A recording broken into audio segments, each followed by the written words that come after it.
Hi, Jaclyn. Welcome to the podcast. Hi, Megan. Nice to be here. Thank you for having me.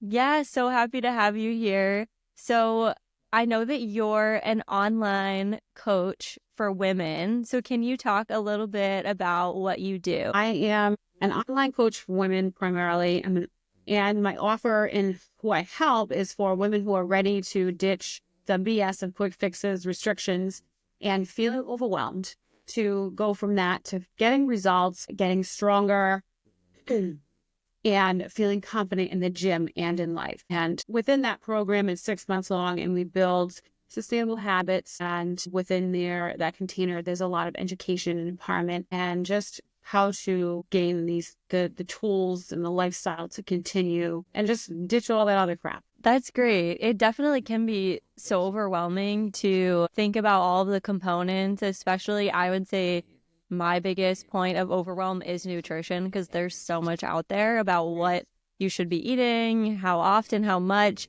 So I'm curious, how did you work through that overwhelm for yourself and get involved in this mind-body fitness space? That's a big question. So when I look back at my own personal journey, I think the biggest thing for me to just explain that is the fact that it comes in layers because, like you said, there is so much information. And I think the biggest part is like, how do we sift through what is fact, what is not fact, like those myths that we see. And so it really had to do with a lot of like trial and error for my own health. So, flashback from like 10, 12 years ago, a lot of, sinus infections and just like unhealthy habits of my own. And then just starting to really trial and error what works, what doesn't work. And I started to, when I was in yoga, started to follow Ayurveda medicine, which is Eastern medicine as opposed to Western.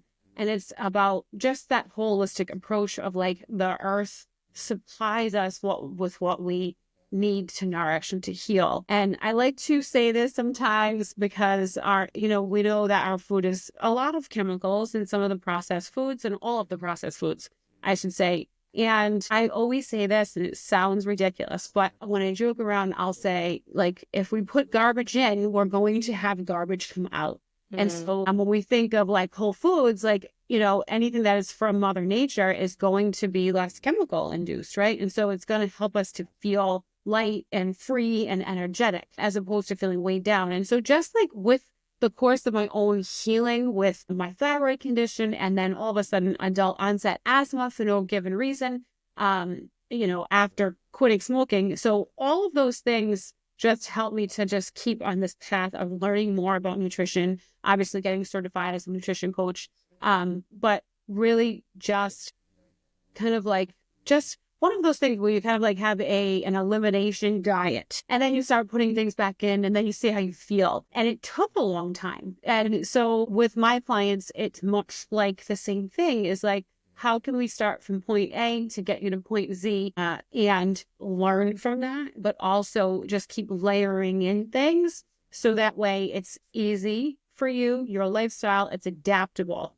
right? And it can be challenging, I think, for myself to just be a big advocate to help my clients sift through all of that stuff. What's science? What's not? What's myth? What's fiction? And that part, I think, is one of the hardest parts.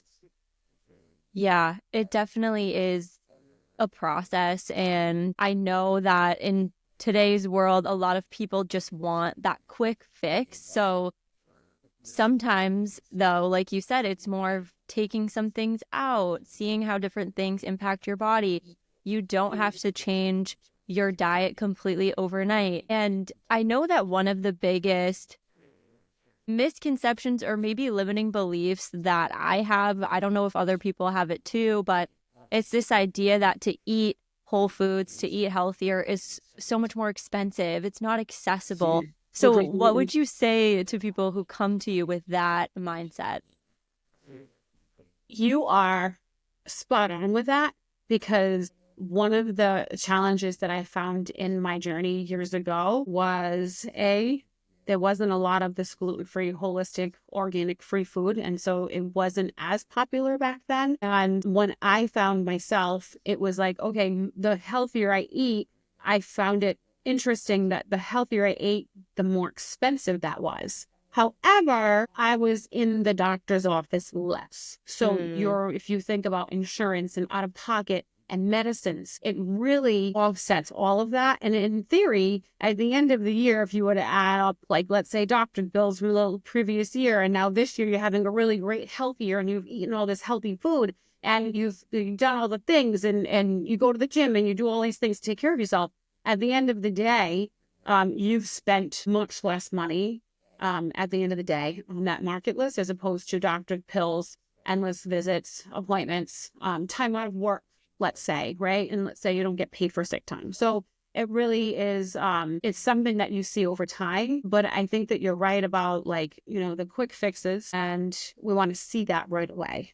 And I think that's also really challenging as an online coach, or as a health, a wellness coach in general, is how do we get women to keep going when they don't see the results overnight that they really had hoped was going to happen. And so the longer you're in it, the more results you're going to see. Right?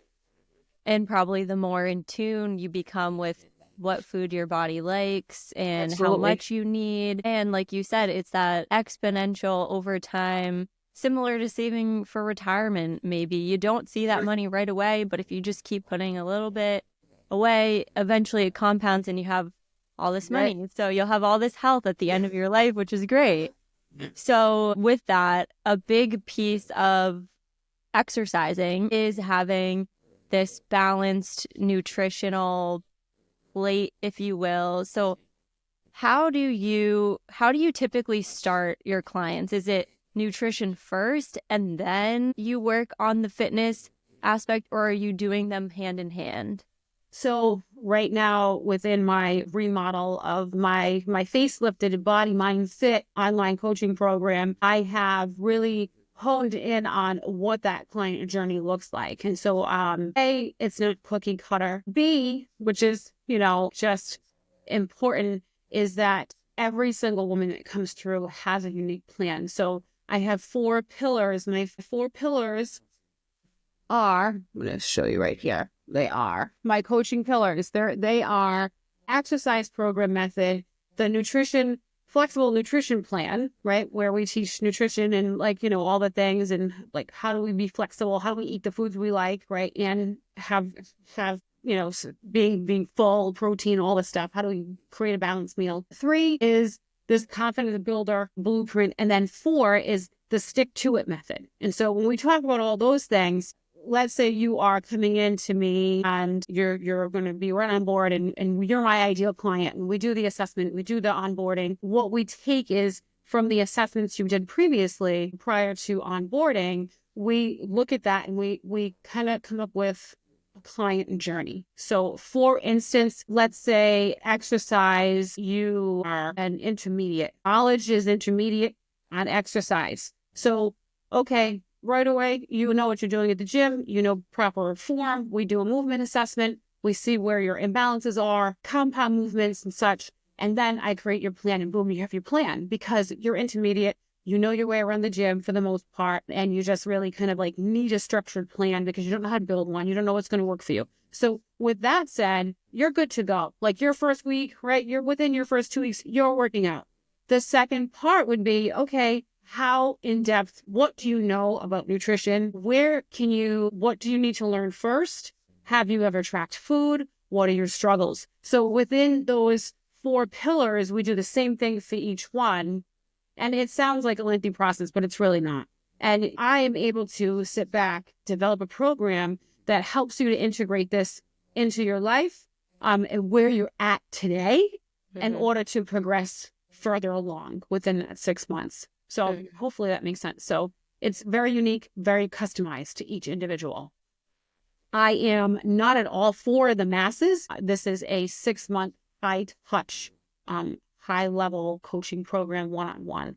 And it's 6 months. And I went from Body Mind Fit being 3 months, then to 4 months, then say, okay, well, what does somebody need to be successful right after around the 3 month mark, we're just kind of getting in the groove, right? So I'm like, okay, let's give them 4 months, because from my own personal journey, I know I would have needed, it would have benefited from more education. So this is why I also provide education, because it is key, because the more we know about something, the better we can do, right? So yeah, those 4 pillars are interchangeable depending on where your starting point is. Yeah. That makes sense. And it's nice to have that individualized program because, like we talked about, it's not a one size fits all. Nope. Everybody's in a different place. So, with that being said, I'm curious, for the people that come to you, are they typically looking to achieve similar goals, or would you say everybody's different? I'm just wondering if there's a common theme that you're seeing with your clients. So the common theme is, first of all, we're all more alike than we are different. Okay. And the way that I am pinpointing and messaging and figuring out clients, and like, okay, we do the one-on-one, see if we're a right fit for each other, is, I would have to, if I don't select the right person, if we're not a right fit, then you're not going to benefit from what I'm doing and my coaching style and my philosophy, right? So for instance, the why I say I'm not for the masses is because if I am for the masses, then I'm not going to have women in my coaching program that are going to be an ideal fit. And then they're less likely to get results because they're not open to the coaching. So in regards to some of the women that are my ideal client that I have worked with, we all struggle with a lot of the same things. We want quick fixes. We have overwhelm and information that's put out on social media. And we want the body. We want to lose the fat. We want to look and feel a certain way. We want to have confidence, look in the mirror and be proud of that woman. And we want to know how to get that really fast. And so those are a lot of the underlying things. We've spent X amount of dollars on this. We've spent X amount of time on cardio machines. We have some food noise, right? Food noise and drama and food fear, right? So those things are pretty common within the container. Yeah, I really resonate with the food fear that I think has come up a lot recently of just everything's gonna kill us. We're getting cancer from everything, and while there's a lot of chemicals out there, there's also a lot of good food out there. So There is. Coffee's it's just good for you. Coffee's bad for you. Coffee's now good for you again. yes. And So there's that idea too that it depends on how you perceive the food. So if you think, they did a study, and if you think coffee is good for you, it's more likely to positively benefit you than if you think coffee's bad for you. So yes. I personally love coffee, and I'll never stop drinking coffee. It's so good. Yeah. But And so that's a good point, because what we think we believe, right? And so that's a big part of, having like the confidence builder blueprint in my coaching pillar really attends to our limiting beliefs and some of the things that we adapted from other coaches or family or parenting or teachers in our lives that are we believe to be true, and so we adapt that into our everyday living and our thought process. So it's about those limiting beliefs. What we believe is what ultimately is going to be the truth for us, right? And so it's about uncovering that. And so so within those, it's like little micro lessons of limiting beliefs and just what's true, what's not true, and how do we question this, sift through that. What is true, what's not. Yeah. You mentioned confidence, and I'm curious, what are some of the limiting beliefs that you see for women, specifically in the gym, that prevent them from feeling confident going in there? Just, having a plan, having a structured plan, knowing what to do and how to do it.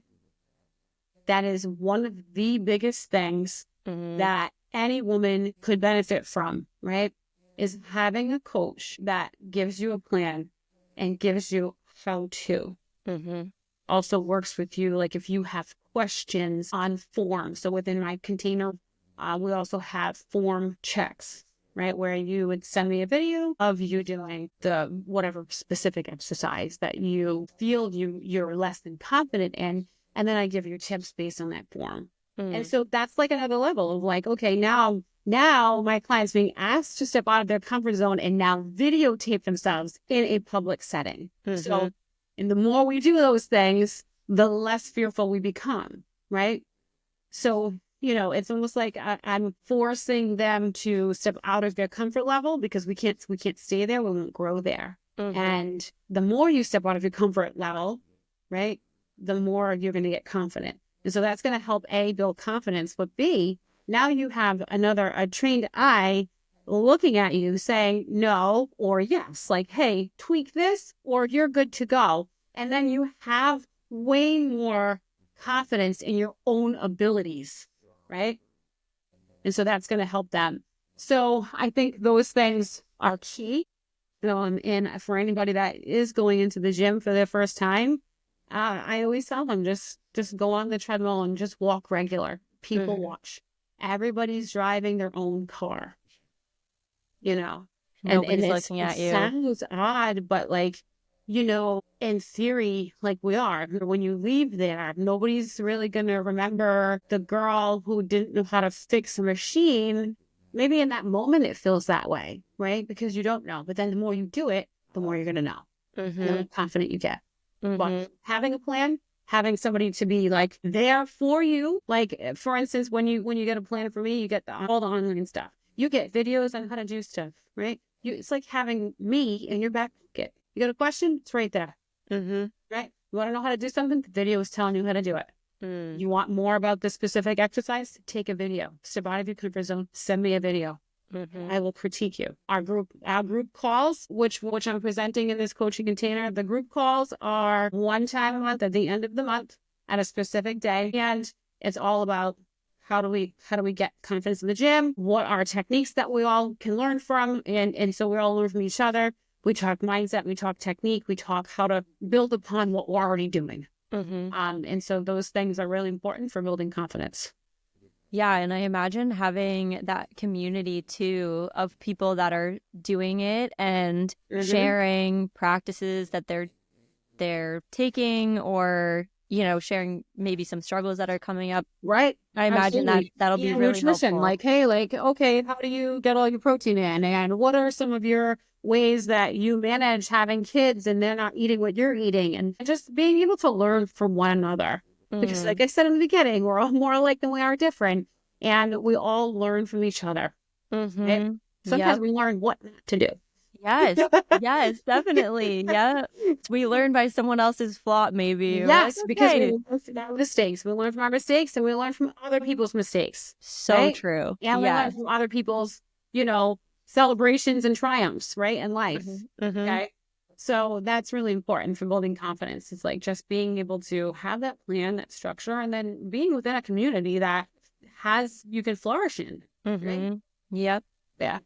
Yeah. I'm curious about that too, because sometimes I definitely struggle with confidence in the gym. I will not go alone. I'll only go with one specific friend who knows exactly what to do. And so I'm curious about that. How can we leverage community when going to the gym, maybe with a buddy, versus using it as a crutch and not feeling comfortable to go for ourselves? So let me back up a little bit. Your question is, how would you not use a friend as a crutch to get into the gym? Yeah. Doesn't you just gotta rip off the Band-Aid, baby? Going with a plan. Not the answer you wanted. Yeah. But in truth, it's really about, yes, like, and it's the same that goes for a lot of people who hire in-person personal trainers, right? So I before pivoting to online, I was an in-person personal trainer. Before that, I myself hired multiple personal trainers before becoming one. Okay. And that's all fine and well. It's a great starting point. However, I found that when I was done with my sessions, whether they were 3 months or 2 months or 2 times a week for 3 months, whatever it was, I still had a plethora of questions unanswered on how to do this on my own, right? Because at that level, being a personal trainer, you are still relying on that personal trainer for your confidence because they are the professional. And you go to the gym, they'll fix the machine. I would fix the machine. I would get the machine ready. I'll tell them what to do. And now you're not thinking about it. And you're not in that moment thinking, oh, I better pay attention because I need to figure this out for later. But that's all great that you know how to do it. But now, do you know how to put together some pieces of exercises that you like doing and how to do that on your own, right? Yep. And it's the same thing that goes to friends. We're kind of like relying on them for support, which is fine. That's what we have friends for. That's what we do.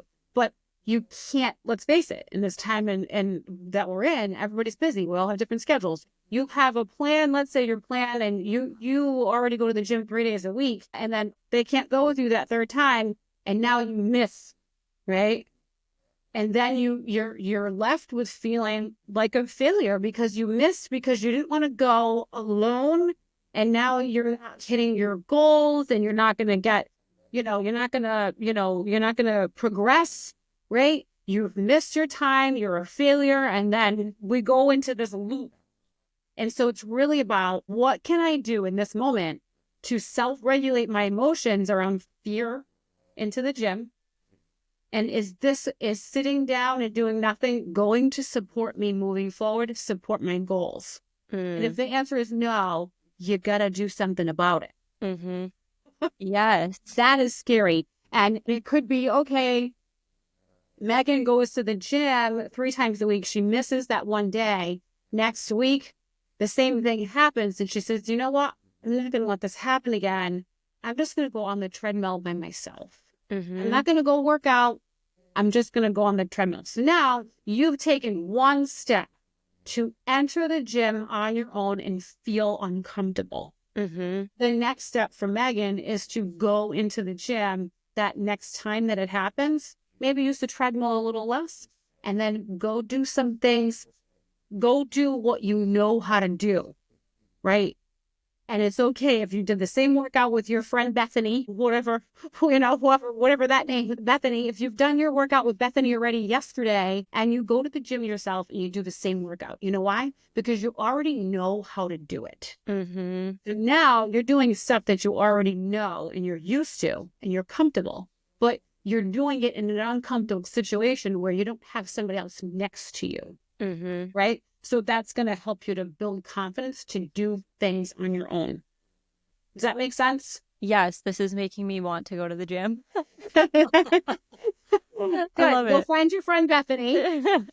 I'm running the workout today, Bethany. Yeah. Go find your friend Bethany. Yes. Yeah. So it's just about, those, and it is hard. It's hard. I'm not going to lie. I was there, right? I was there. But you have to figure out what's going to support your goals long term, and how does that make you feel? And if it's making you stay in a loop of self-doubt and feeling of failure by sitting home and not doing anything, then you got to change what you're doing in order to change the thought process to say, now I've done this on my own and now I can do hard things, because that's what it's all about. The more you have proof that you can do hard things, even if it's little steps, the more you're going to build your confidence. Because we have a little confidence bank, and we're going to wait for the confidence. I did too. And so it doesn't work that way, right? And it takes a long time for a lot of us to find out it doesn't work that way. It actually is an emotion and something that comes as a result of doing something hard that you feared.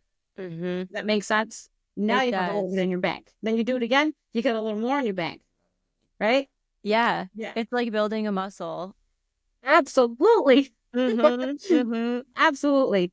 We're going to talk about building muscles in a little bit, I swear. But you mentioned before about you need to sit with your emotions before, maybe before you go to the gym alone. So What would you recommend for someone who wants to go to the gym alone, is kind of experiencing that fear, that self-doubt? What would you recommend for them to do before to sit with those feelings and get to the point where they're actually getting to the gym?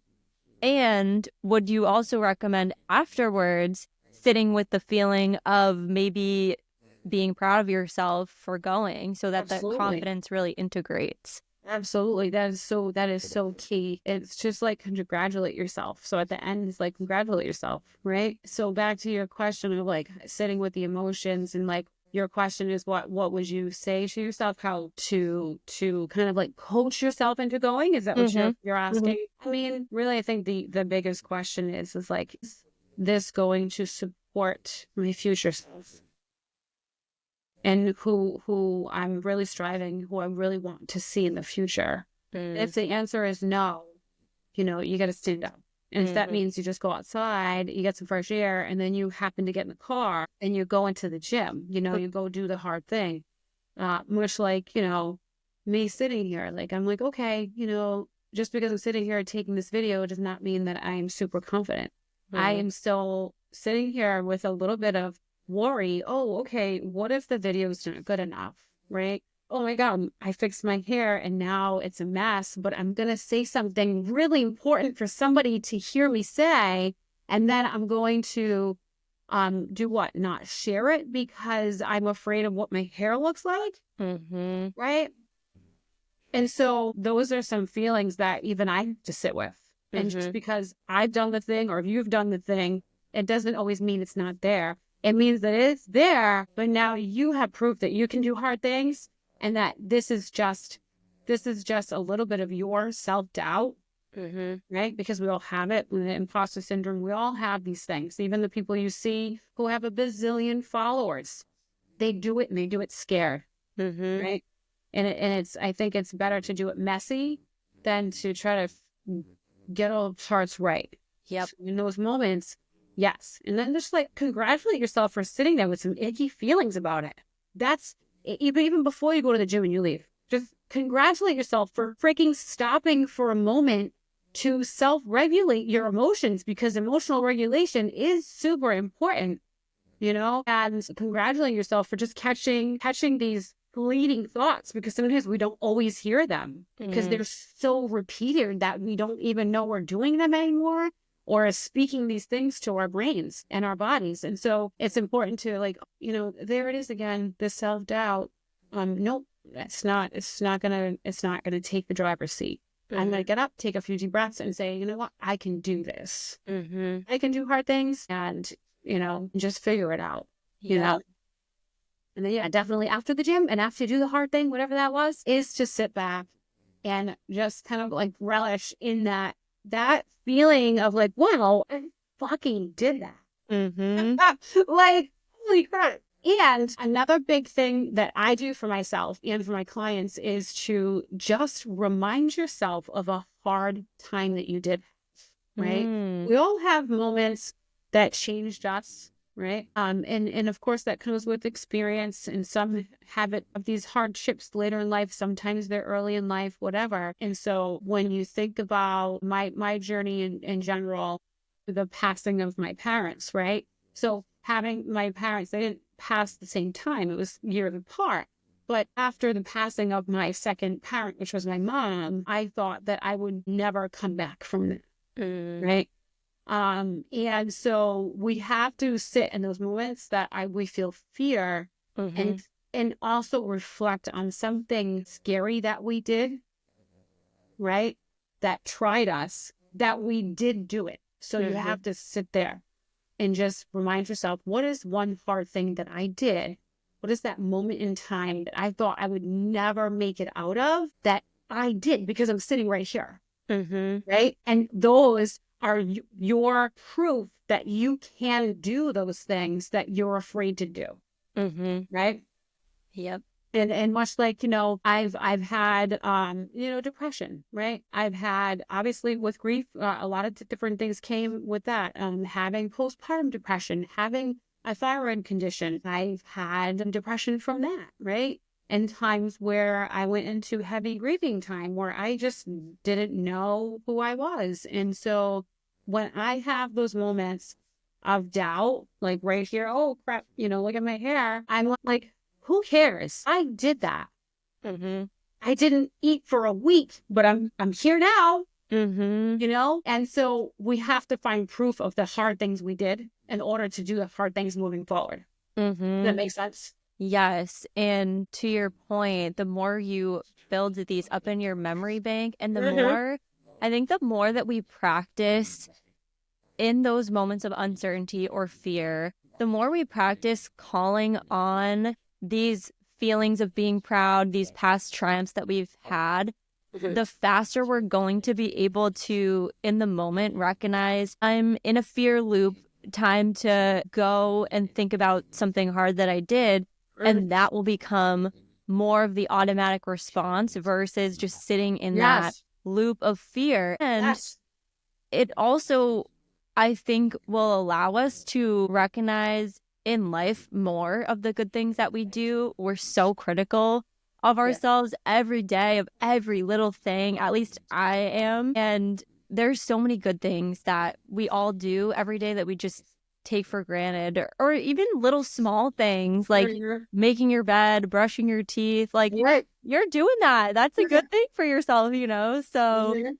I And I love this think idea. I think to your point too is that when we're in those moments, it is really hard to be like, oh, let me remember what I did before. And it's about retraining and reframing. So Mm-hmm. if you have to, let's say, put a post-it note somewhere, right? I can do hard things. Maybe that's some sort of mantra that helps you remember you did the hard thing before. Mm-hmm. So like when you're Mm-hmm. in those moments, you have this post-it, I can do hard things, or whatever mantra comes to mind, right?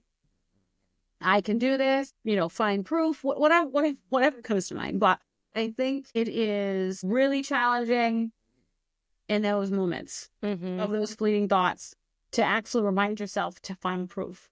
Mm-hmm. But I think the more you do it, you hit the nail on the head. The more you do it, the more it becomes automatic. Mm-hmm. Because I myself sometimes forget. I'm Mm-hmm. sitting here, I've totally that story with my mom and all the other things. Sometimes I forget myself. Mm-hmm. I forget myself. And it's a Yep. good reminder. Yep.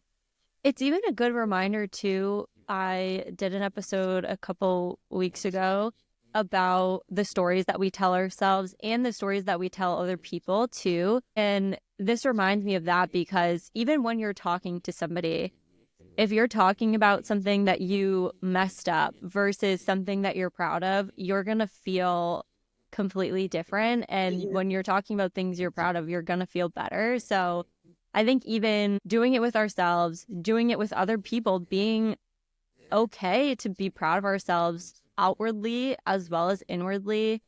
And one other thing I'll say too is maybe if you find it hard to do it in the moment, having something similar to like a gratitude journal, but having a proud of yourself journal Yeah. and doing it every day can help too, to look back and Yeah. reflect on the day and say, look at all this stuff I did today that I'm proud of. And maybe that will make it, more forefront of your mind throughout the Right. day as well.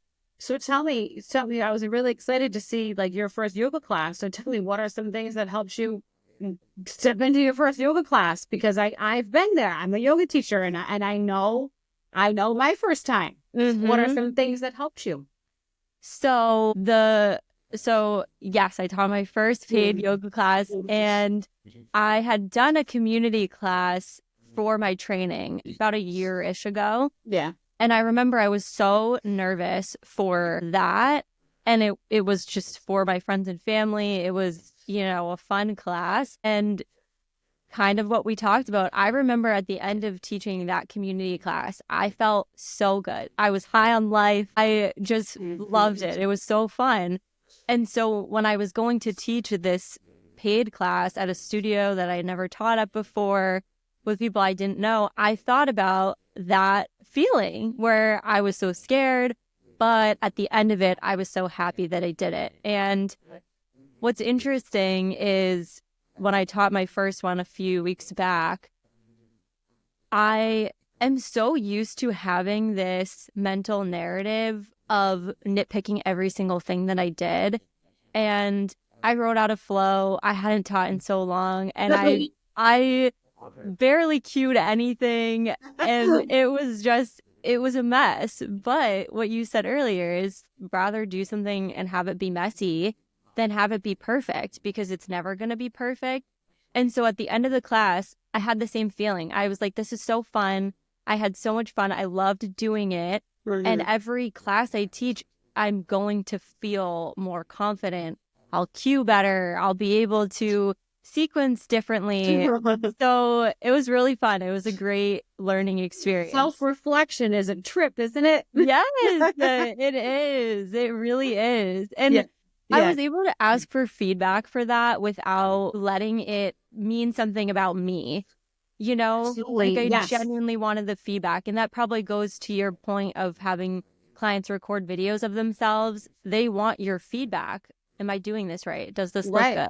Right. So And it helps them to not, even if even if they have some sort of tweak that they need to, they need to fix, it's still about learning, but it's also about what are they doing with the feedback and what are some of the things they're telling themselves because of that feedback. And it all stems back, from, like self-worth and self-esteem, self-confidence. And so to have a good self-confidence, self-esteem and awareness, right? It stems from your first, which is self-worth. Self-worth is the foreground to have self-esteem, self-confidence, and all that stuff. And so it's really about limiting beliefs, what people have told you before, if you were bullied, if you were told this or that, and now you've adapted that to your believing that. So yeah, and it takes practice. I know, because not attachment. One of the yoga teachers, it was not attachment to results, and it's not about like, okay, it's more of not attachment to results, more of, so what you spoke to is that how to not take that as a personal blow to my own self, right? Because you're here and it doesn't matter if somebody says this below you or up here and you feel really high. You know you're here. You know your worth, right? You know yourself better than anybody. And so it's a practice. And I think self-reflection and being aware of that can be trippy and cool, right? Definitely. Yeah, it is. It's trippy. It's like metacognition. The way it's trippy. So okay, so kind of going back to the physical, like fitness aspect of this, because, and I want to talk about how yoga plays into this too, but first we'll just talk about fitness itself. So I see a lot about strength training and going to the gym and no days off and, people really pushing themselves. So, and I love that for them. I'm curious, how do you find the balance for yourself or when you're coaching other people of no days off, you can do this, push through, versus actually having awareness of, no, today I need to rest, or I am having pain here and I need to be okay with taking a day off. It's such a fine line because we can use this self-compassion as a way to get out of doing the hard thing. Or sometimes we can go the complete opposite. So I used to do that. The universe is telling me to take a step back, right? Yes. I don't know how many times that I've heard that in my own brain. I have my nose is stuffy. Being told to rest. Yeah. I didn't sleep well last night. Guess I'll skip that morning class. Yep. So, and I like how you said, like, I love that for them, like, no days off, but, we have to take our rest days. So it has to be planned. Like our exercise needs to be planned. And, even for myself is finding a balance between all the many things that I do in my personal life, a part-time job, 2 kids, animals, coaching business, yoga teacher, and finding what is going to work for my lifestyle, And so that's also what I'm helping my clients with. And like, I can't tell you the amount of times people say, I'm like, hey, we're on onboarding and I'm making the program. How many days a week? And of course I let them speak. I hold space for my clients. How many days a week do you want to work out? Do you feel like you can commit? Megan's going to commit to 5 days. And now I'm at the back seat because I'm at the back seat looking from the outside, right? And which is a much easier place to see. Sometimes we can't see our own self in our patterns and our lives. And so I'm like, hey, Megan, this is where I like that for you. However, based on these very many things that you are doing and the fact that you just said you feel overwhelmed and you're just completely drained, let's begin with 3 days. And then, more often than not, 9 times out of 10, my client Megan will say, well, I'm really glad I only did 3 days.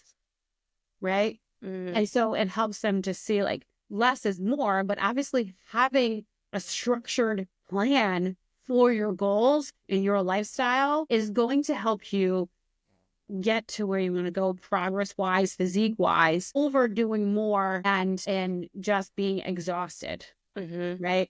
And so I think that answers your question is like, less is more, but also having a plan that is structured for your lifestyle and your goals is very key to seeing progress, seeing results that we want to see. Yeah. And so weightlifting and strength training is, isolated work in the gym, having like a split body day, whatever, even if you're doing 2 days a week, what are your other methods of activity outside of just regular physical activity, walking to the car and back or to your job or to shopping or whatever. But I think that it's really key to like have a balance in your lifestyle.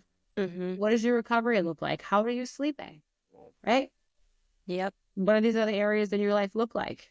A lot goes into planning and structuring things for clients because it's that important to have a good balance, right? And it is. I think a lot of women think that we do more, we're going to get more results, and it's really quite the opposite.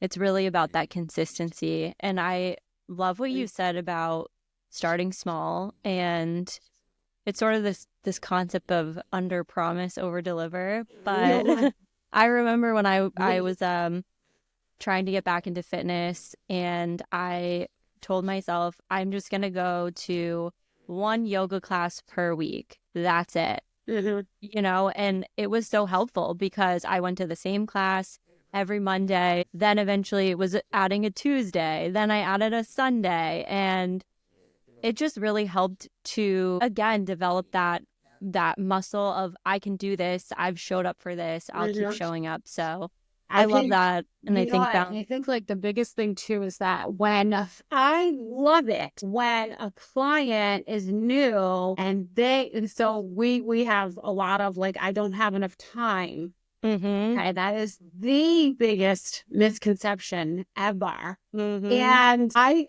absolutely adore and want to do, I literally like I just want to dance. And I'm so excited when a client says they can only do 2 days, half-hour sessions, which is fine. That is fine. I'm going to repeat that. That is totally fine. If that is the only thing that you can commit to, you will for sure make progress and see results if you are consistent with 2 days a week at half hour and you're consistent with nutrition and sleep and all the things that go with it.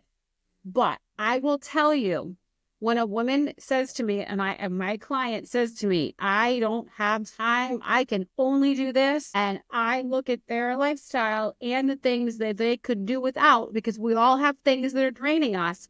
When they come to me after 3 or 4 weeks and they say, I want another day. Can I have another day? Absolutely, you can have another day. I've been waiting for 3, 4 weeks for you to say that. I've been waiting for 2 months until you said that to me. Because you know why? They see the benefits of going to the gym, lifting the weights, whether they're at home and they have their own home gym, whatever it is, but they are seeing results and they're feeling more confident and they feel less stressed. They have better emotional regulation. They feel more empowered. And when they say to me, I want another day, I'm like, I have been waiting a month. I could not wait for you to say that because it always happens, Megan. It is the best celebration ever because it's a milestone that she has overcome. Right? That actually she's looked at her lifestyle and she now knows, hey, I do have a little more time and I could do without Netflix or scrolling in the morning on social media. Hey, I don't really need to watch an hour of the news. Yes. Right? And so, it is a celebration. And it's so much more powerful when people come to that on their own. So absolutely, that's my job. It's like when they come to, I can tell you, hey, you need this, this, this, and this. If you don't believe it, you're not going to do it. And so that's why it's such a celebration, because this is something that they have identified and realized on their own. Right? Yep. Even though I'm sitting back and I'm like, oh, I can't wait because it's going to happen. Yep. It happens. It's inevitable. It happens. Yep. Because you know the benefits of it. So, yes. And sometimes you just have to start, and then you start and it feels really good. And we want things in our lives that feel good. And to your point, scrolling, Netflix. I've never got out of a Netflix binge session and been like, wow, I can't wait to do that again. Yes. And like the more that they do it, they feel better. And they want that endorphins. They want the high because they feel different every time they go to the gym, and how it applies in their lives, that they're like, I want more of this. Who the hell doesn't want more of that? Yes. It feels so good. Yeah.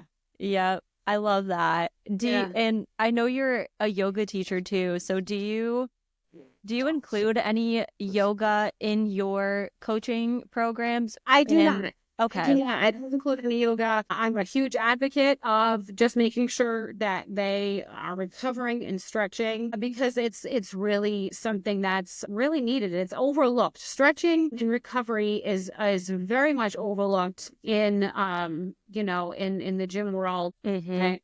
But you can see, like, if you looked at, professional football players, basketball players, whatever, they will have a structured exercise plan that includes stretching and recovery, because our muscles need to remain happy and our full range of motion and mobility.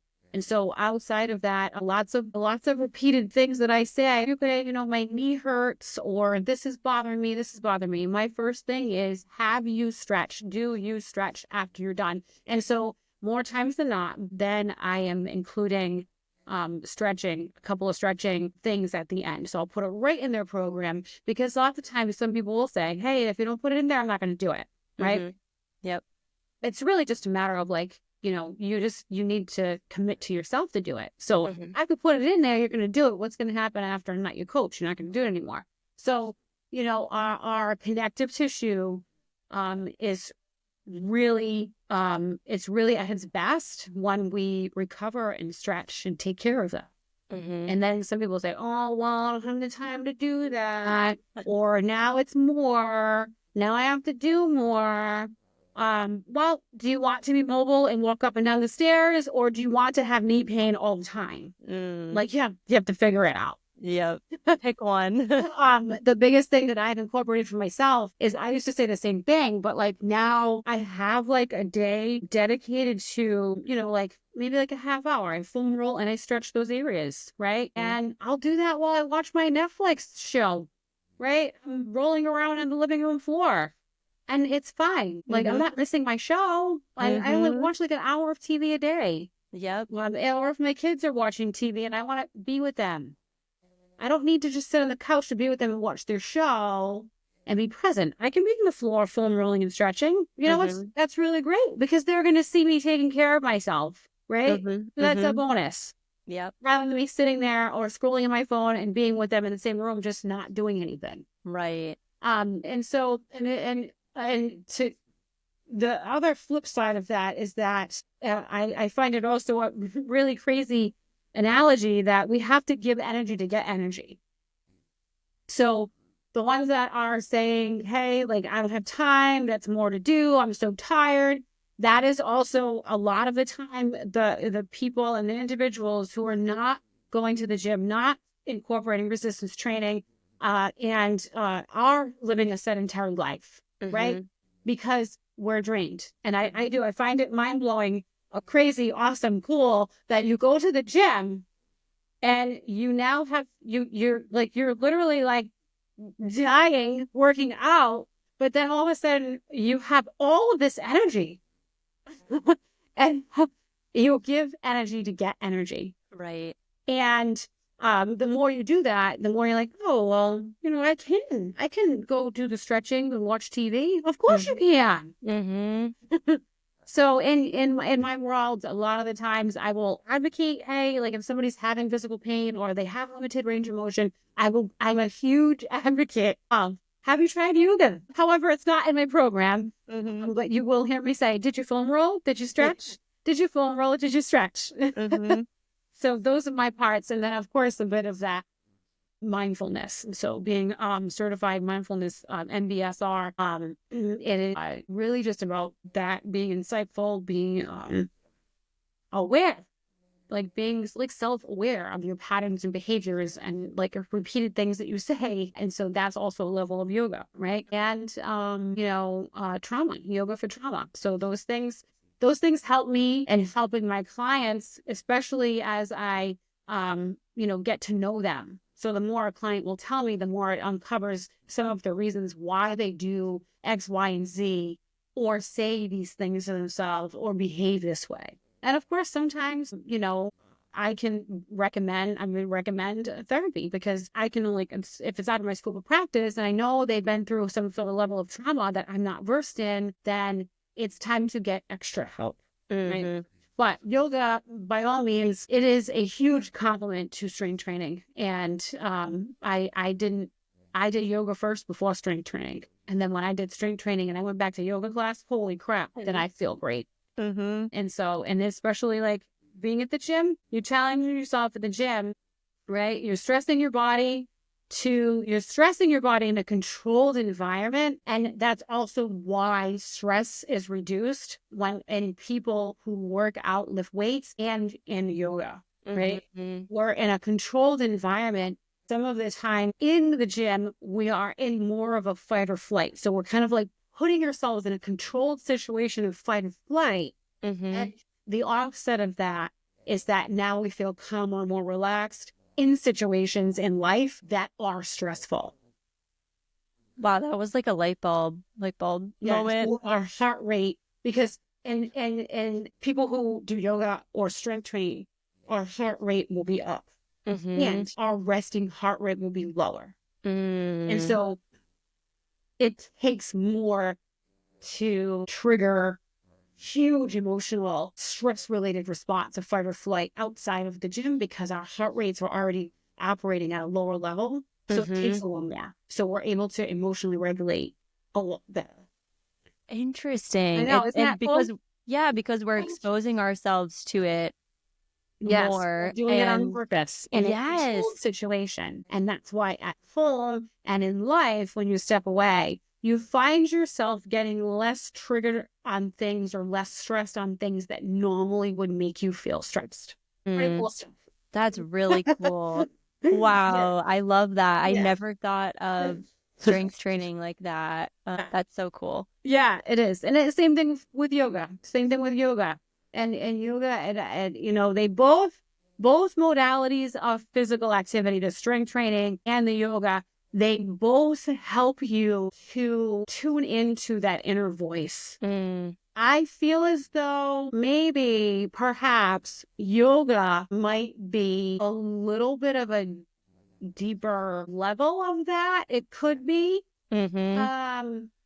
It could be because you're also inducing with your breath work and yoga, you're also inducing a state of relaxation, which in turn helps you to calm down and you can hear more. Does that make sense? Yes. As opposed to strength training where you're fighting for that last few reps, Yep. you're only really going to hear, I can't do this. No, you can't. I can't.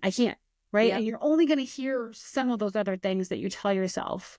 But in yoga, I feel as though it goes to a deeper level because you're inducing a relaxed state of being with our breath. Mm-hmm. Right. And yes, our heart rate can go up. We could do hot yoga. You could do all that stuff. But in essence, you're a little less intense in yoga, even if you are taking hot yoga, Mm-hmm. and you can hear more. Yes. Yeah. Wow. This is mind blowing to me because I do notice when I do strength training and yoga, to your point, I have a similar narrative, but the strength training narrative is very loud, very strong, and it's just one line that just keeps repeating versus yoga. It's kind of like multiple Right. lines and I'm watching them, go Right. and There's you're present. a lot of thoughts, and you are, I think, I mean, yeah, you have to be present for both of them. But I Mm-hmm. feel as though, and it depends on the yoga teacher. So, with whatever teachings they are, whatever their experience is, and what they're saying in their philosophy. So, and then how are you interpreting what they're saying on that spiritual level, and how does that apply to you in your life? Right. So Mm-hmm. you're able to listen in more Mm-hmm. to your overall thoughts and beliefs, I believe, in yoga than maybe strength training. Mm-hmm. Yeah. Wow. Sometimes. It just depends. Maybe like the longer you go to strength training, the less Less grunty and stressed you the feel, less, maybe? yeah. The more, because even in my journey, if I'm thinking about it, the more endurance and strength I get, the harder it becomes to get to that point. Does Mm-hmm. that make sense? So Yes. now the more I go, and the more all these people that go to the gym that you see go to the gym all the time, all the same people that I see, we're all trying to get that same high and Mm-hmm. get those big muscles and Yep. get to that state, those novice gains, right? That Mm-hmm. novice high, Mm-hmm. right? But it takes Yeah. longer. But it takes longer. But then it Mm-hmm. also feels even more incredible because now you're stronger and you've seen how much stronger you are. It's Yep. just a cool process. That's Yeah. really cool. That's Yeah. awesome. Yeah. Yeah. Yeah. So it sounds like it's a good balance to have both, at least with stretching. Maybe you Yeah. don't do yoga, but it all comes back to balance. It And absolutely does. yep, that's so important. My final question for you is, in your work with clients, obviously your main focus is fitness, but how do you see this confidence seep into other areas of their lives? Um, so fitness, wellness, yeah, those are my areas of behavior. So, and I like to say part of those pillars, yes, those two things. Confident, we look at confidence builder and we look at stick to it method. Those are really just fancy ways of saying habit change, behavior change, right? Mm-hmm, mm-hmm, And because we all want to know how to stick to the habit, stick to all of that stuff. So how those things leak out into our lives is really like, okay, let's say, for instance, you were changing jobs and you're afraid to change your job, right? And so you now are feeling more confident in your own abilities mm, in general as a whole. So now you can take steps to change your career and feel confident in those choices. Does that mm-hmm, make sense? mm-hmm, You have a boyfriend, a partner, a husband, whatever. So like if you are unhappy, you're now feeling so much more confident and using your voice to say, hey, this isn't working, or I think we need to work on a relationship, and you have more confidence and you feel so much more self-worth because you're so much more capable in your abilities to do hard things and just be resourceful, adaptable, right? And be fully present. And just how it leaks out is that, you want to feel happy, and when you are not happy or you're around, let's say you're around your supporters of friends, and you start to notice some of the toxic things in your life that you no longer want anymore, and you can live a little more free, and have clear boundaries. Like, say you don't want to lose that friend, that's fine. So now you just take a step back.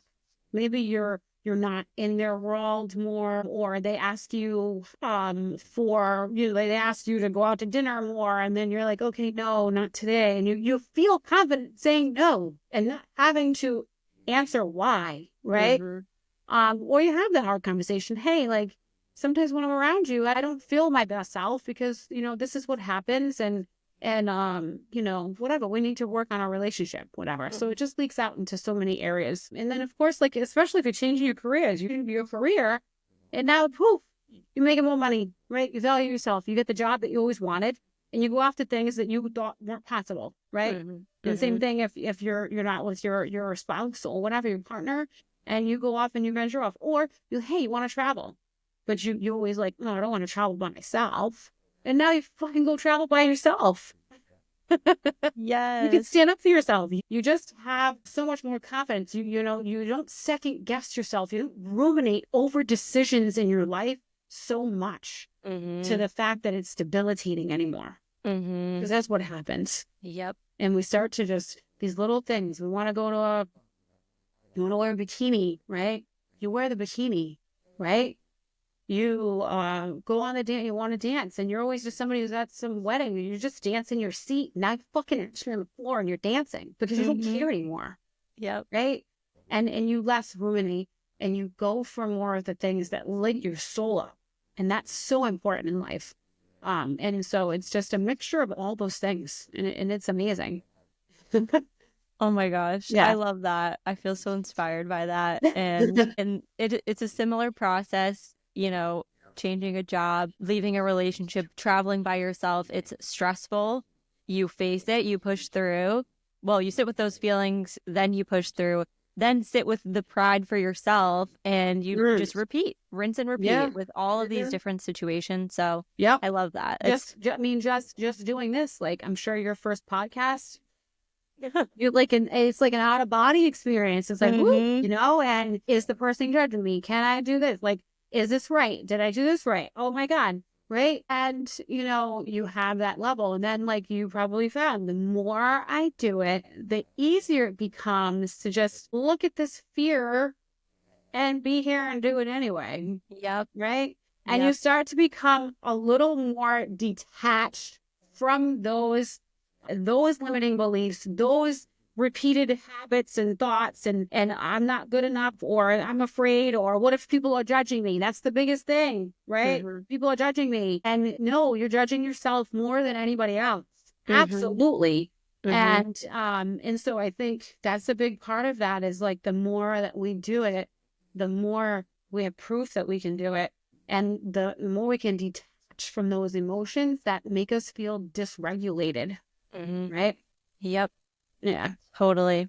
Great stuff. Thank you so much for your perspective on this, and you've shared so much amazing tidbits and things today. So for listeners, of course. So for listeners that are resonating, want to work with you, want to find you, where is the best place for them to connect? They can connect through Instagram or through Facebook. My Instagram handle is Jaclyn A. Raspallo. They can, same thing on Facebook, it's Jaclyn Raspallo, or you can visit Jaclyn Raspallo, BMF.com. And that's my website. BMF is Body, Mind, Fit, where we mesh body, mind, and into fitness. Yeah. And best way to reach me. Love it. Thank you so much. Awesome. Thank you so much, Megan. Have a great day. You too.